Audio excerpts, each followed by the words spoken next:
सत्ययुग में एक पराक्रमी, धर्मनिष्ठ और न्यायप्रिय राजा राज्य करते थे, जिनका नाम था राजा सत्यकेतु। वे अपने धर्म के पालन में इतने दृढ़ थे कि अन्याय, अधर्म और पाप को किसी भी रूप में सहन नहीं करते थे। उनके राज्य में न्याय की सर्वोच्चता थी और प्रजा सुखी व संतुष्ट थी। एक दिन राजा को ज्ञात हुआ कि एक व्यक्ति जो ब्राह्मण वेश में पापाचरण कर रहा है, चोरी, कपट और छल से धर्म का अपमान कर रहा है। उसका नाम था एकोदन। राजा ने बिना देर किए उस दुष्ट को राज्य से निष्कासित कर दिया और उसे आजीवन वनवास दिया। राजा सत्यकेतु के 2 पुत्र थे, अलीमर्दन और कुमार भानु। दोनों ही वीर, बुद्धिमान और शूरवीर थे। एक दिन वे दोनों शिकार के लिए वन में गए। वहीं उन्हें एक साधु वेशधारी मिला, जो वास्तव में वही निष्कासित एकोदन था, जिसने अब छलपूर्वक तपस्वी का रूप धारण कर लिया था। एकोदन ने दोनों राजकुमारों को पहचान लिया, परंतु खुद को नहीं पहचाना। उसने मृदुभाषी बनते हुए उन्हें उनका भूतकाल बताया और यह भी कहा कि वे अत्यंत पुण्यात्मा हैं। फिर उसने कहा, यदि आप 1 वर्ष तक प्रतिदिन ब्राह्मणों को भोजन कराएंगे, तो आपकी कीर्ति चारों दिशाओं में फैलेगी और यश अमर हो जाएगा। राजकुमारों को उसकी बात उचित लगी और उन्होंने राजधानी लौटकर एक भव्य ब्राह्मण भोज आरंभ करवा दिया, जो पूरे वर्ष चलता रहा। राजा सत्यकेतु ने भी इसका समर्थन किया, क्योंकि यह धर्म का कार्य प्रतीत होता था।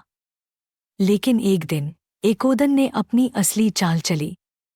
वह रूप बदलकर भोज में शामिल हुआ और भोजन में गौमांस मिला दिया।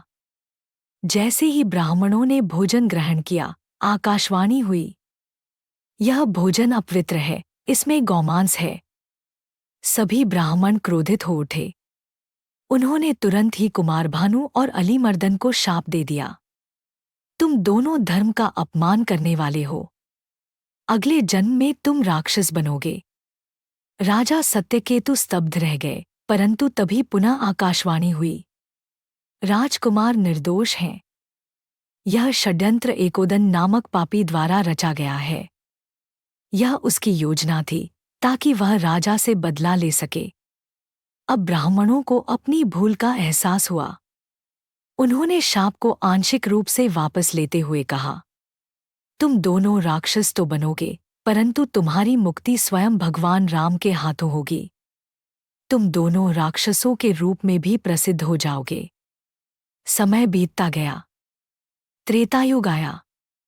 वही कुमार भानु रावण के रूप में जन्मा, अत्यंत बलशाली, विद्वान परंतु अहंकारी।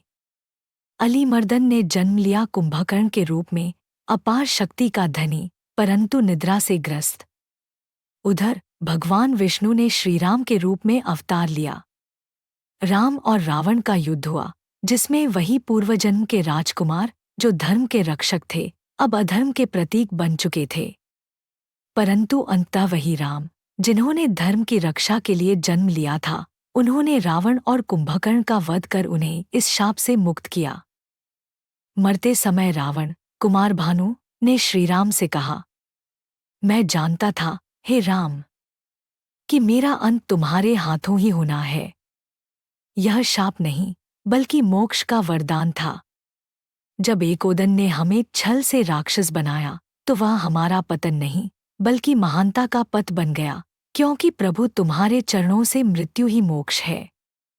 श्रीराम ने मुस्कराते हुए रावण और कुंभकर्ण को आशीर्वाद दिया और कहा, जो भी छल से पीड़ित होता है, उसका अंत दुखमय नहीं होता, यदि उसके कर्म धर्ममय हों। और इस प्रकार एक निष्कासित पापी एकोदन की चाल ने 2 राजकुमारों को इतिहास में राक्षस के रूप में अमर कर दिया, परंतु अंततः वही कथा भगवान राम के महायुद्ध का आधार बनी। सीख। धर्म का मार्ग कठिन होता है, परंतु उसमें यदि विश्वास हो